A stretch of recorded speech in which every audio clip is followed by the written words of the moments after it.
오늘 말씀 보도록 하겠습니다. 누가복음 2장 8절에서 11절 말씀. 누가복음 2장 8절에서 11절 말씀.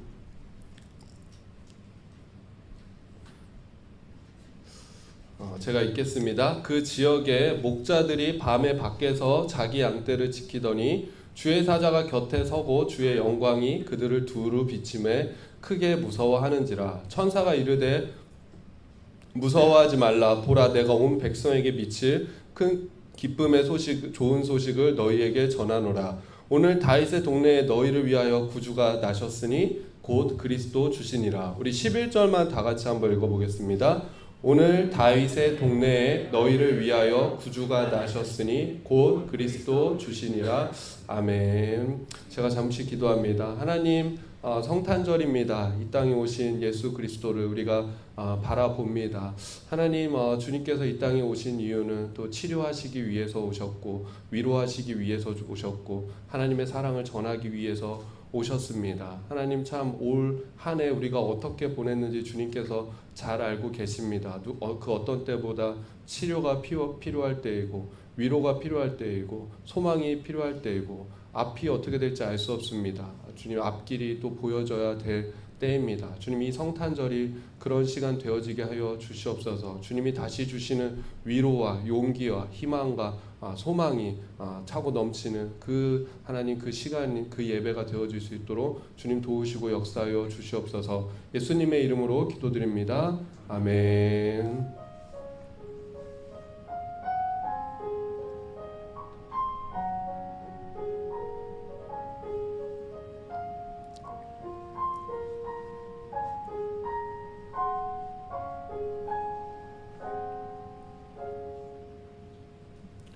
오늘 설교는 제가 누가 여리고성을 무너뜨렸는가라는 이제 재미있는 이야기로 시작을 하려고 합니다. 아마 들어보신 분들도 계실 것 같습니다.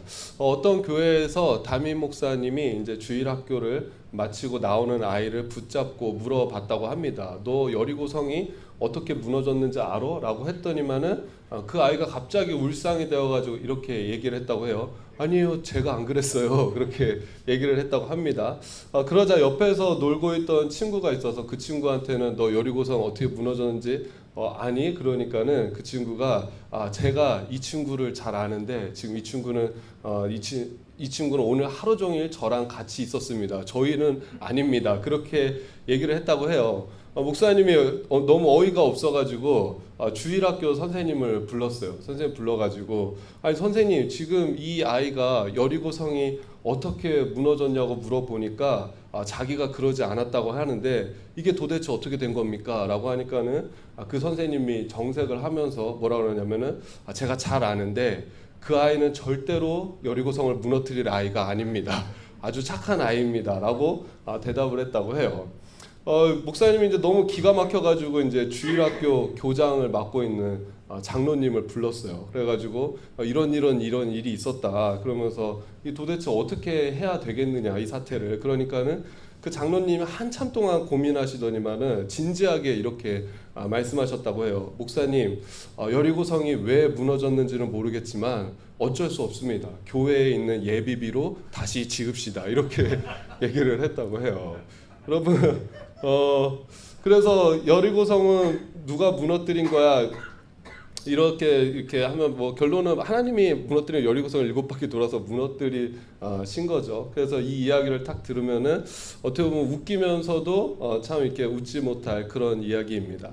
제가 왜 이야기로 오늘 설교를 이렇게 시작하냐면은 오늘 설교 제목이 예수님이 태어나신 곳은인데, 저는 이 예수님이 태어나신 곳은이란 질문을 들으면은 앞에 이야기한 여리고성 이야기처럼 딱 생각나는 이야기가 있습니다. 앞에 그리고 이야기한 여리고성 이야기는 재밌게 이렇게 꾸며낸 이야기지만 이 이야기는 진짜 이야기예요.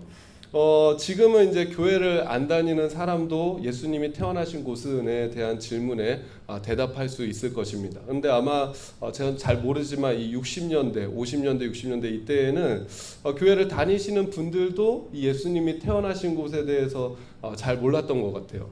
저희 모교의 원로 목사님이 예수님을 청년 시절에 믿으셨거든요. 막 믿고 나서 교회 생활을 이제 막 시작할 때 궁금하지 않겠어요? 예수님이 어디서 태어나셨는지. 그래서 교회 권사님께 예수님은 어디서 태어나셨어요? 라고 질문을 했다고 합니다. 그러니까 그 권사님이 글쎄 예수님이 어디서 태어나셨지 하면서 이제 옆에 다른 권사님이 있었나 봐요. 옆에 권사님한테 그렇게 질문을 하니까 옆에 있던 권사님이 그러게 그러면서 어디지? 미국 아니야? 미국? 왜냐하면 미국이 가장 유명한 나라니까 미국 아니겠어? 그렇게 이야기를 했다고 해요. 그 반대편에 또 옆에서 그 다른 권사님이 듣고 계시다가 뭐라 그러셨냐면 아니 그 자세하게 말해줘야지 미국 어디서 태어났는데 이렇게 이야기를 했다고 합니다. 이거는 여러분 실화예요, 실화. 그러면서 서로 엉뚱한 대답을 주고받았다고 하는데, 근데 저는 이제 참 이렇게 무식했구나라는 그런 생각이 드는 건 아니고, 그때는 참 이 믿는 분들이 참 순박하셨구나라는 그런 생각이 들었어요. 그런 거 아니겠어요? 예수님이 우리가 왕이라고 고백하잖아요. 예수님과 위대하신 분이고 높으신 분이고 그러니까는 그때 당시 상식으로는 그럼 어디가 지금 가장 그 유명한 나라가 어디가 미국이지 그렇게 돼서 아마 됐던 것 같습니다.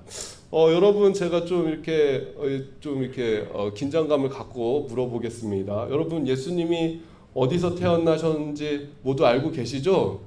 예, 그렇죠. 바로 이스라엘의 베들레헴에서 태어났습니다. 근데 사실 예수님이 이 베들레헴에서 태어났다라는 것은 굉장히 그때 당시 상황에서는 굉장히 이상한 일입니다. 왜냐면은 앞서 권사님이 왜 미국이냐고 했을 때 미국이 가장 유명한 나라니까 이런 식으로 얘기를 했잖아요. 마찬가지로 예수님 온 우주의 왕이시고 또 모든 것을 창조하신 그 창조주 하나님이 태어나실 만한 곳은 분명히 아니었습니다. 베들레헴은 그런 땅이 아니었어요. 왜냐하면 그때 당시에는 아주 총구석에 진짜 시골 총구석 누구도 알지 못하는 그런 곳이었기 때문입니다.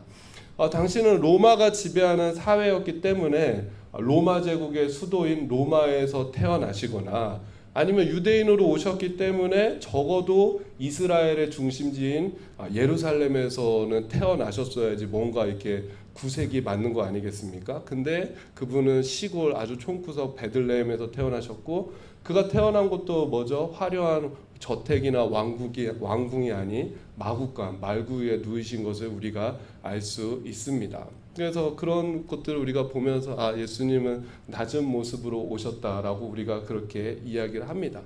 근데 사실 제가 예수님은 어디에서 태어나셨는가 그런 질문을 드렸는데 예수님이 어디서 태어나셨는가 정확하게 그 명칭과 그 장소와 마구간이냐 아니냐 뭐 그것도 되게 말이 많잖아요. 이게 말밥통이냐 아니냐 그것도 되게 말이 많고 그래서 말밥통이 아니라 나귀밥통이다 그러면서 막 그거 갖다가 막 서로 막 분쟁도 하고 싸우기도 하고 막 그렇게 하잖아요. 근데 사실은 우리가 그런 것보다 더 중요한 것이 있습니다. 어디서 태어나셨는지는 조금 모르면 안 되죠. 그러나 조금 나중에 알아도 됩니다. 근데 예수님이 어디서 태어나셨고 무엇 위에 누이셨느냐 그런 것보다 더 중요한 것은 뭐죠? 바로 예수님께서 내 마음에 태어나셨는가 하는 것입니다. 2000년 전 유대 베들레헴에 오신 그 예수님이 지금 내 마음에도 오셨는가? 지금 내 마음에도 함께 하시는가입니다. 제가 사무엘상하 설교를 하면서 추천했던 책이 세왕 이야기라는 책이 아니겠습니까? 근데 그것만큼 제가 읽어보시라고 추천하는 책이 뭐냐면 로버트 멍어의 내 마음 그리스도의 집이라는 책이에요. 작고 얇고 그 다음에 이제 이건 그림책이에요. 그림으로 봐야 또 더 은혜가 되는 그런 책이에요. 이 책은 뭐냐면 여러분 우리가 예수님을 믿기로 선택했다는 것은 예수님을 내 마음에 모신다라는 그런 의미잖아요. 내 마음에 모신 예수님과 함께 산다는 거잖아요.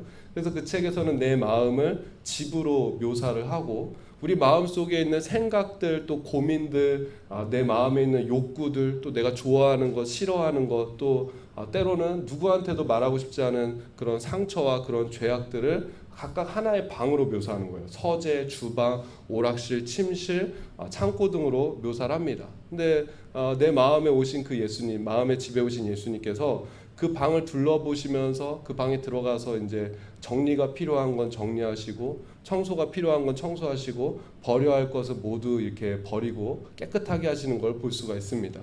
우리가 집을 깨끗이 청소 이렇게 한 번씩 하고 나면 대청소하고 나면 우리 기분이 상쾌해지지 않습니까? 마찬가지로 마음의 집을 청소한 그 주인공이 굉장히 평안과 기쁨을 누리게 됩니다. 이 평안과 기쁨을 계속 누리고 싶어요. 그래서 주인공이 선택한 것이 뭐냐면은 책의 마지막 챕터에 이런 챕터가 있어요. 재미있는데 명의 이전이라는 챕터가 있어요. 책의 마지막 챕터에 명의 이전이에요. 무슨 의미냐면 예수님께 그 내 마음이라는 집의 소유권을 내어드리고 예수님을 내 마음의 주인공 삼겠다. 그게 그래서 책의 마지막 챕터가 명의 이전입니다. 이 책의 메시지는 간단합니다. 뭐죠? 그리스도인이 된다는 것은 예수님을 우리 마음에 모시고 산다는 것이고 나아가서 예수님을 내 마음의 주인 삼는다는 것입니다. 그래서 2000년 전 그 이스라엘 베들레헴에서 태어나신 그 예수님이 그때 거기가 아니라 오늘 지금 내 마음에도 태어나셨는가? 오늘 지금 내 마음의 집 가운데 예수님이 계시는가? 이것은 정말로 너무나도 중요한 질문입니다.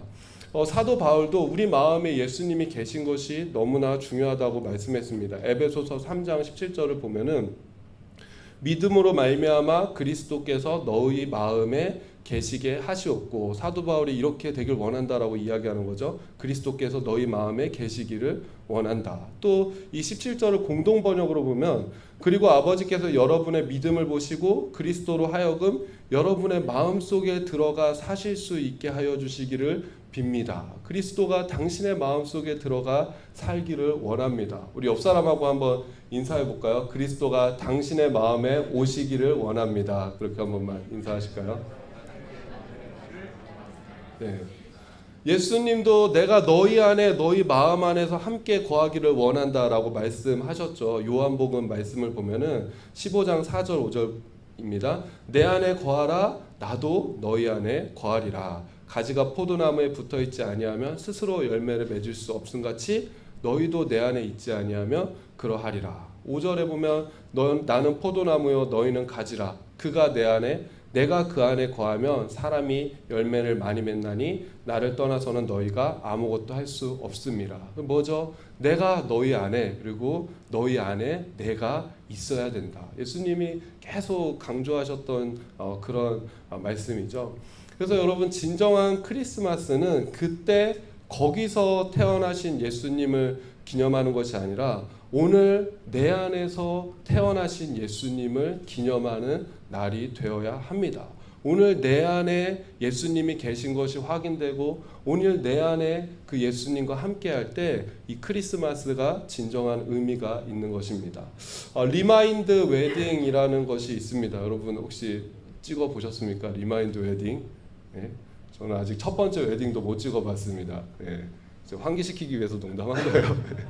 리마인드 웨딩이라는 것이 있죠. 이게 뭐냐면 이제 결혼 생활을 하고 시간이 흐른 후에 다시 한번 그 결혼식이나 또 웨딩 촬영을 통해서 결혼의 의미를 기억하고 그 사랑을 확인하고 회복하자는 의미에서 요새는 많이들 찍으시는 것 같아요. 근데 저는 이 크리스마스가 어떻게 보면 이 리마인드 웨딩 이런 의미를 갖고 있지 않나. 나는 이미 내 마음에 예수님을 모셨습니다 라는 분들 분명히 계실 거예요. 이미 나는 예수님을 예전에 내 마음에 모셨습니다 하는 분들 분명히 계실 겁니다. 근데 지금도 그 예수님과 내가 친밀하게 그 예수님과 가까이 함께하고 있는가, 이것을 리마인드 하는 시간이 바로 믿고 있는 사람들이 크리스마스에 주어지는 의미가 아닌가라는 생각이 됩니다. 내 마음 그리스도의 집을 보면 독특한 공간이 있는데 거실이라는 공간이에요. 이 거실이라는 공간은 예수님이 주인공을 기다리는 그런 곳입니다. 그래서 예수님 우리 거실에서 언제 만납시다 이렇게 약속을 해놨는데 이 주인공이 자신의 삶에 너무 바쁘고 그러다 보니까는 이 거실을 그냥 지나쳐요. 방에서 빨리 뛰어 내려와가지고 막 이렇게 자기 일을 보러 가요. 그렇게 몇 날 며칠 거실을 지나치다가 어느 날 아침에 막 뛰어나가다가 예수님이 거실에 이렇게 앉아 있는 것을 보는 거예요. 그래갖고 깜짝 놀라고 아니 예수님 언제부터 거기 앉아 계셨습니까? 그러니까 나는 매일 너하고 약속한 이 시간에 여기서 항상 기다리고 있었다라고 이야기를 하십니다. 그래서 주인공이 막 깨닫는 그런 장면이 있습니다. 어쩌면 우리가 올 한 해 코로나라는 이 안타까운 그런 상황이 있었잖아요. 그러면서 우리가 이 코로나 때문에 예수님 때 코로나로 어쩔 수 없어라는 어떤 그런 핑계를 대면서 그 예수님을 거실에 기다리고 했던 게 바로 우리는 아니었는지 그런 생각을 해보게 됩니다. 여러분 그거 아십니까? 올해 산타는 언제 온다 그거 혹시 들으셨습니까? 올해 산타는 원래 12월 25일 날 오잖아요. 근데 올해 산타는 1월 9일 날 온다 막 그런 농담들 하시더라고. 왜 그러냐면은 도착하고 나서 2주간 자가격리를 해야 돼가지고 올해 산타는 1월 9일에 온답니다. 이런 얘기를 하는데 참 그런 생각이 들었어요. 우리도 이게 어느 순간 코로나 때문에 우리도 격리하고 있습니다. 예수님도 격리하십시오. 그러면서 예수님을 격리시켜 놓고 있는 건 아닌지, 코로나 때문에 소셜 디스텐스를 유지해야 됩니다. 사회적 거리를 유지해야 됩니다. 예수님도 적당히 이제는 이 코로나 기간에는 나하고 적당히 떨어져 계십시오. 그런 마음으로 코로나 이 시간을 우리가 한 해를 보냈던 거는 아닌지 생각해 보게 됩니다. 여러분 자가격리 끝났어도 진작에 끝나셨을 겁니다. 이제 격리시켰던 예수님을 다시 좀 만나시고 예수님하고 이거 사회적 거리를 유지하지 않아도 됩니다. 예수님하고 좀 더 가까이 붙으실 수 있기를 주님의 이름으로 축복합니다. 말씀을 마무리합니다. 크리스마스입니다. 우리를 위해서 유대 베들레헴 땅에 오신 예수님을 기념하는 날입니다. 말씀은 다윗의 동네에 너희를 위하여 구주가 나셨다라고 말씀합니다. 근데 오늘 우리는 이것을 바꿔서 오늘 나의 마음에 나를 위하여 오신 주, 오늘 나의 마음에 나를 위하여 나신 주로 바뀌는 그런 오늘 성탄절기가 되기를 주님의 이름으로 축복합니다.